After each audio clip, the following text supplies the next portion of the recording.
غالب نظر آئے تو اسے ہماری شکشا واجب کے نہ کیا جائے، بلکہ سمجھ دیا جائے کہ جس طرح سانس زندگی کی مجبوری ہے، اسی طرح پانی والا ادھار فقر کی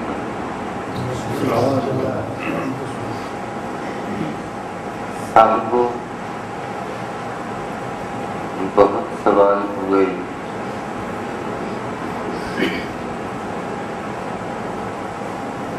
رمضان مقدس کے بارے میں، لمبی لمبی خوبصورت تقاریر،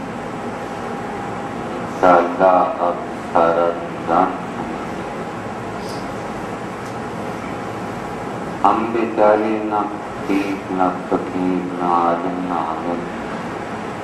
لیتے کہ نوکری ہمارے ہاتھ آئی، نوکر لوگ ہم ادب پانے کو نہیں کر سکتے۔ جہاں تک امور شریعہ کا تعلق ہے، اس دور میں کوئی ایسا نہیں رہا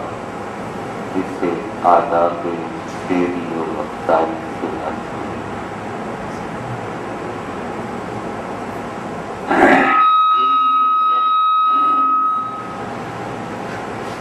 علم اس وقت حاصل نہیں کیا جا رہا، بلکہ اگر آپ مشاہداتی توانائیوں کے ساتھ غور کریں گے تو دیکھیے گا علم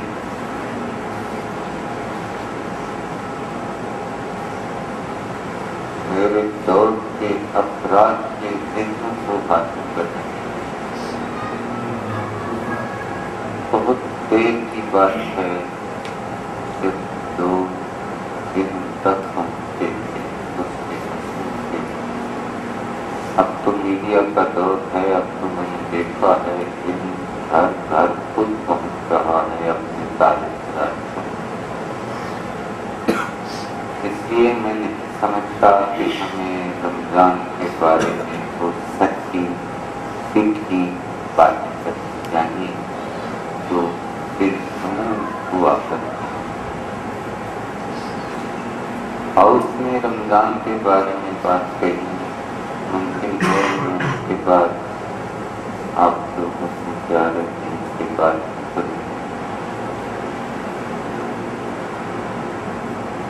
کیا خوبصورت مہینہ ہے رجا، رزق پر بین لگنے کے دو ذریعے، اول ذکر سب سے پہلے یہ کہ رزق بندے سے روک کیا جاتا ہے، خدا معاف کرے اس کے لیے پہلا زاویہ یہ ہے کہ رزق بندے سے روک کیا جاتا ہے،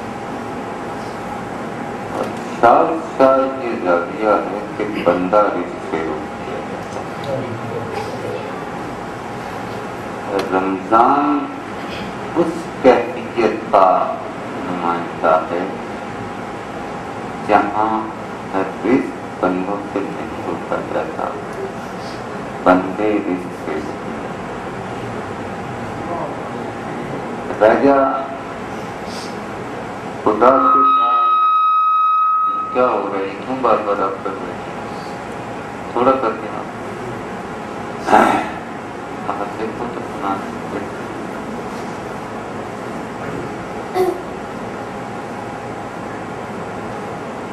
تفصیل میں جائے بغیر اگر میں ایک بات کہوں،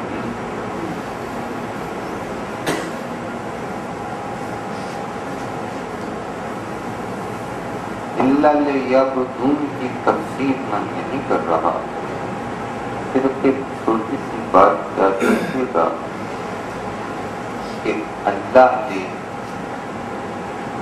ہمیں صرف عبادت کے لیے پیدا نہیں کیا بلکہ عبدیت کے لیے پیدا کیا۔ پتہ نہیں کب وہ دور آئے گا جب یا کا ترجمہ عبدیت کے حوالے سے کیا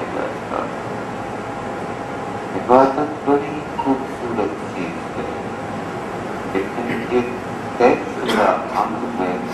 جس وقت عبادت کے اوقات مقرر ہیں۔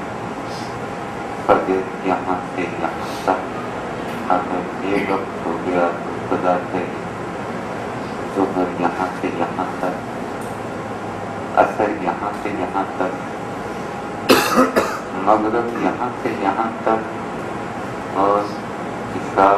یہاں سے یہاں تک۔ دیکھا آپ نے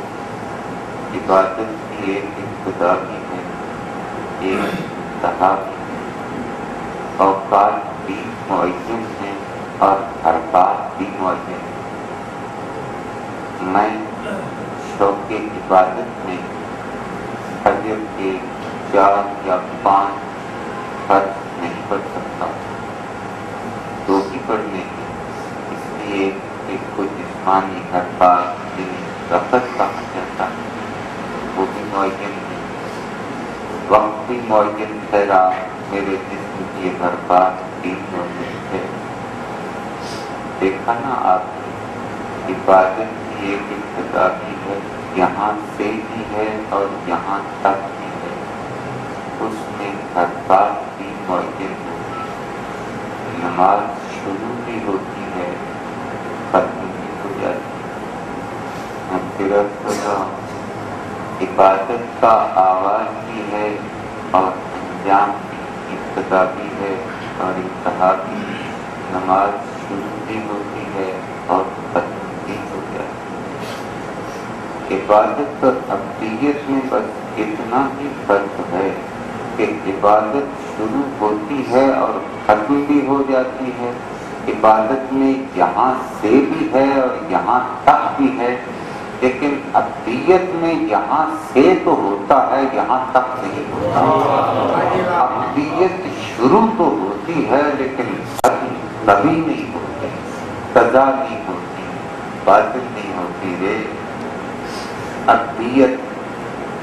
مستقل عمل کا نام ہے۔ میری بات یاد رکھیے گا، اللہ جی نے ہمیں ابدیت کے لیے خلق کیا تھا۔ عبادت تو ابدیت کو اکنالج کرنے کا ایک ذریعہ، عبادت تو محض اس لیے کیا جاتی ہے کہ ابدیت پروو کی جاتی ہے، عبادت تو اس لیے کی جاتی ہے کہ بندہ اب رہے، عبد رہنے کے لیے عابد ہونا بھی ضروری ہے۔ میں پھر کہہ رہا ہوں،